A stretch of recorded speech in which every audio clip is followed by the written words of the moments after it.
हमने समेटा है साहित्य के हिस्सों को, मेरे आपके मन के कहते किस्सों को। नमस्कार, मैं हूँ डॉक्टर रत्ना मानिक। कथा कस्तूरी में मैं आज पेश कर रही हूँ आप सभी के सामने नीरजा कृष्णा जी की कहानी भ्रमजाल। और ये कहानी सार्थक कहानियों की विजेता कहानियों में से एक है।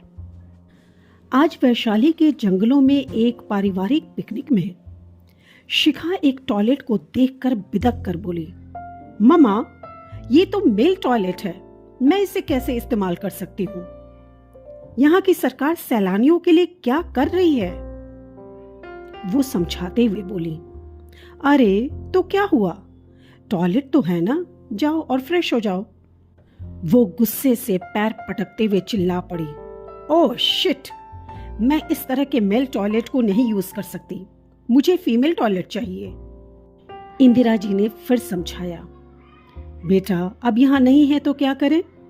उधर देखो, फीमेल टॉयलेट पर ताला जड़ा हुआ है, शायद मरम्मत आदि का कुछ काम चल रहा होगा। वैसे तो तुम स्त्री और पुरुष की बराबरी की पक्षधर हो, नारी सशक्तिकरण की बातें करती हो, तुम इस मसले पर इतनी कमजोर कैसे हो गई? शिखा ने चौंक कर टेढ़ी निगाहों से अपनी मम्मा की ओर देखा। उन्हें लगा आधुनिकता के नाम पर गलत राह पर चल रही अपनी बिटिया को अब समझाने का समय आ गया है। उससे खुलकर बात की जा सकती है और समझाया जा सकता है। वे उसे लेकर पार्क की एक बेंच पर बैठ गईं और उसका हाथ पकड़कर एक टक उसे देखने लगी। वो घबरा कर पूछ बैठी, मम्मा, आप मुझे ऐसे क्यों देख रही हो? कुछ दिनों पहले का मंजर उनकी आंखों के सामने तैर गया था। उस दिन अचानक किसी काम से बेटी के कॉलेज के सामने से गुजरते हुए उन्होंने अजीब सा दृश्य देखा था और वो देखकर वो बुरी तरह से हिल गई थी।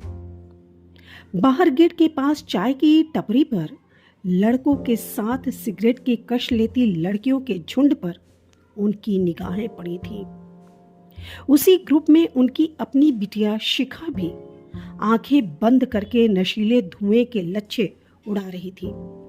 वे बुरी तरह से बदहवास हो गई थीं। उनका मन चाहा कि अभी गाड़ी से उतरकर उसे एक तमाचा मारकर घर ले आए, पर विवेक से काम लेते हुए वे चुपचाप लौट आईं। उनके मन ने उनको समझाया था, आज के समय की बिगड़ी औलादें एकदम नासमझ होती हैं, जोश में कुछ भी गलत कर सकती हैं, होशियारी से राह पर लाना पड़ेगा। आज उन्हें अपनी बेटी के उन विद्रोही स्वरों का मतलब समझ में आ रहा था। पहले उसकी बातों को वे युवावस्था का जोश समझने की गलती किए जा रही थी। इसके बाद वे उस पर नजर भी रखने लगी थी और थोड़ा बहुत घुमा फिरा कर इशारों में समझाने भी लगी थी। शिखा भी पहले से कुछ सतर्क होने लगी थी। आज पहल बिटिया ने ही किया, मम्मा, आपके मन में कुछ तो है जो आप साफ साफ कह नहीं पा रही हो। प्लीज, आपकी चुप्पी मेरे कानों के पर्दे फाड़ रही है और मुझे बहुत घबराहट हो रही है। इंदिरा जी ने उसी तरह उसका हाथ थामे हुए वो किस्सा ज्यों का त्यों उगल दिया। बिटिया संज्ञा शून्य सी होकर उनसे लिपट कर रोते हुए कहने लगी, आपने भैया और पापा को तो कुछ नहीं बताया ना मम्मा? मैं सॉरी मम्मा, मैं दोस्तों के बहकावे में आ गई थी। वे सब कहते हैं कि औरत मर्द सब बराबर हैं। उन्होंने प्यार से उसके गाल को थपथपाते हुए कहा, अपनी मर्जी के नारीवाद को महिला सशक्तिकरण का पर्याय मानना आजकल के युवाओं का दुर्भाग्य हो गया है। नग्न सेल्फी, सिगरेट और शराब पीने को औरतों की आजादी मान लिया गया है। बेटी शिखा बड़े ध्यान से अपनी माँ की बातें सुन रही थी। इंदिरा जी ने उसे समझाते हुए कहा, बेटा, बहुत देखभाल कर चलना होगा, अपने को मर्द से ऊपर या बराबर समझने के भ्रमजाल से निकलकर अपने महिला होने पर गर्व करो और एक महिला की मर्यादा के भीतर ही महिला सशक्तिकरण का नारा बुलंद करो।